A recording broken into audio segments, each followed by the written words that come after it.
What's up, Leaving the Theater listeners? It's me, Ronald Young Jr., coming to you with a bit of a special treat.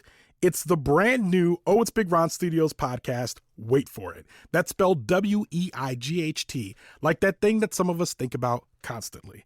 I'm bringing you stories about existing as a fat person in a world not built for you. Today, I have a portion of the first episode, and if you like it, I invite you to subscribe to the show wherever you listen. Check it out. Wait For It is a show about the way we feel about our bodies. Consequently, each episode may include references to gaining and losing weight, eating disorders, weight loss surgery, and weight stigma. If these topics are triggering to you, please take care while listening. We have links to support resources for anyone who may need them in our show notes. Wait for it. I can't remember a time when I wasn't thinking about my weight. I was a kid with a huge appetite, and I remember the other kids and some adults would always say, "You keep eating like that, you're gonna get fat." I remember in middle school PE, whenever we had to play basketball and the coach would yell out, "Shirts versus skins," I immediately hoped to be on the shirt team. Even in college, I remember my friends used to pinch my nipples and then laugh when I would get upset. And at any of these individual times, I was objectively not fat. But with every incident that occurred with my body, it firmly put weight in the forefront of my mind. I wasn't always certain what it was to have a good body or even an okay body, or most of all, how to be okay with my body. I dreamed of having the ideal physical qualities. Muscular arms, I wanted to be tall, I wanted a beard, I wanted abs. I didn't want to be afraid of taking my shirt off. I wanted to be attractive. But I knew that being fat wasn't attractive. So I didn't want to be fat. However, one day, I got fat. It happened in the last 10 years. It felt inevitable in a way, like the people who said it would happen were prophets. They were right about my eating habits. I felt ashamed. I tried to cover it up with the way that I look and dress, even down to the smallest accessory, anything that draws attention away from my weight. Even my personality feels a lot like a performance. I feel like I have to have a better personality than most people because I'm fat. If I'm mean or rude or get something wrong, I know the first thing folks are going to talk about is my weight. So I try to be funny and kind and always put others at ease. I generally make an effort to be relatable and agreeable. And a lot of that is who I am, whether I was fat or not. But because I'm thinking about my weight constantly, the stakes of every social interaction feel higher to me. I was talking with a good friend of mine, Jessica, and I asked her to describe my personality. Good question. Really warm, outgoing, funny. I think that you have a really high level of emotional intelligence, but I think that sometimes that can be a blessing and a curse because you have your self-awareness it spans wide and long and all of that. And with self-awareness comes a lot of pain. Yeah, with great self-awareness comes great responsibility. 100%. So you are a soulmate friend and you are like a life talk friend and you're not afraid to be vulnerable. You not only tolerate the things that are uncomfortable, but you're like, let's get in it. Jess is a friend I met as an adult. Not from school, not at work, but working out together at this group fitness gym back in 2015. We both loved cracking jokes, and we hit it off pretty quickly. At the time, we were both trying to lose weight, and we supported each other in our goals. We showed up to work out together at the gym and bonded sharing details of our lives. Jess is actually a therapist, and the type of therapist you'd want to be friends with. We often talked about weight. And years ago during those discussions, I remember I told her my reason for wanting to lose weight. Back then, what I would always obsess about was having a perfect moment. And that's because of like the kind of the way that love and relationships are depicted. Like, it's always thin people falling in love. You know what I mean? It's always like getting ripped, falling in love. It's about somebody losing 100 pounds, meeting someone, falling in love. And I feel like for a long time, and even, I mean, I'm almost a little embarrassed to say, but like to some extent today, it's always about like finding that perfect moment. And the only way I can get there is if I am a certain size. So what happens in that moment? I'm the right size, and, it's just like a romantic comedy. You know what I mean? I meet the right person. I got that slick new promotion at the job. I'm making good money.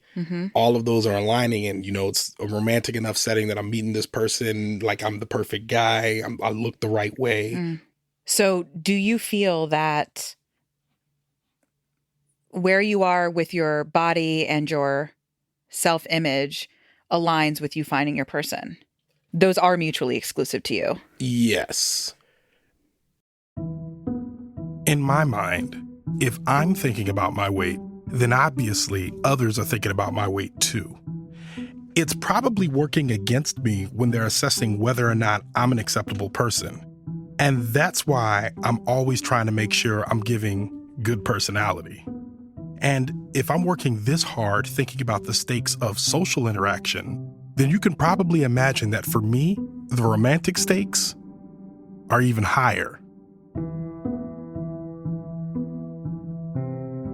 After my last breakup, I started spiraling even more about my physical qualities.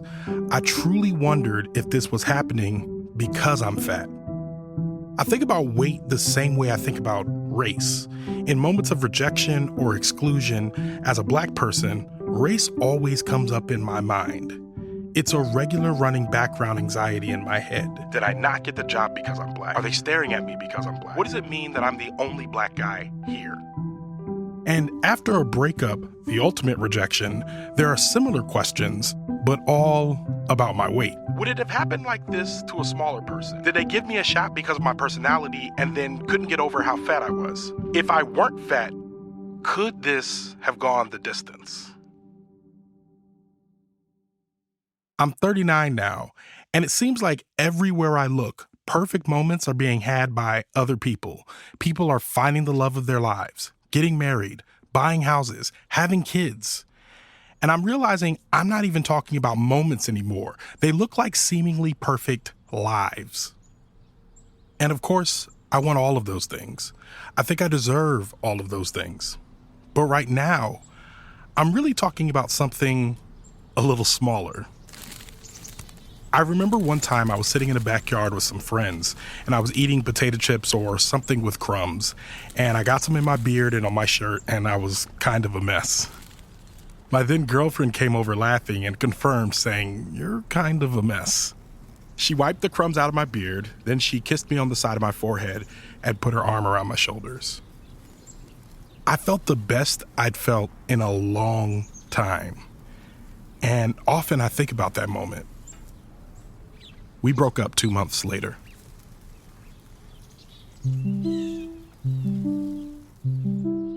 I think breaking up marred the perfection of that moment. But at the time, I had some hope.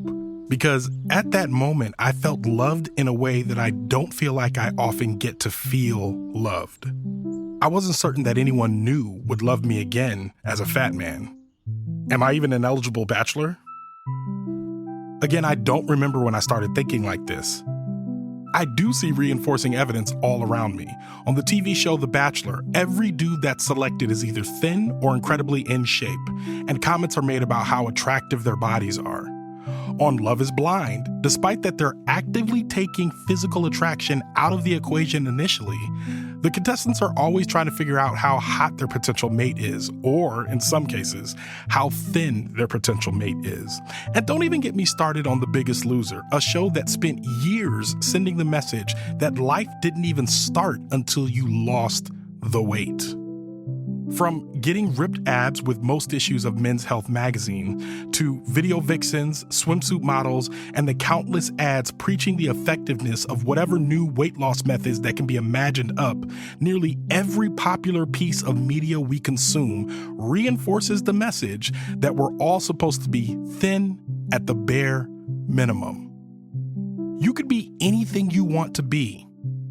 Just don't be fat. And as a fat person, I hear this messaging loud and clear. Fat folks are seen for their non-sexual qualities, hence me trying to have a perfect personality. They don't get to be just hot. And if I don't get to be hot, how will I ever get my moment? How could I ever become the perfect man having the perfect moment? A lot of my adult life has been spent waiting. Waiting for everyone not to be paying attention before I take my shirt off and get into the pool. Waiting for the flight attendant to surreptitiously hand me a seatbelt extender. Waiting until I lose a few pounds before I buy new clothes. Just a lot of waiting. It's felt like waiting to be perfect before I truly start to live. This show not only tells the stories of those waiting, but of those who can't keep the weight off their minds. I'm Ronald Young Jr., and this is Wait For It. Waiting, waiting, waiting, wait for it, wait for it. The wait, the wait, the wait, the waiting, wait for it. All right, folks, if you want to hear the rest of the episode, subscribe to Wait For It. That's WEIGHT. The entire first episode is now available for you to hear. So go subscribe now wherever you listen.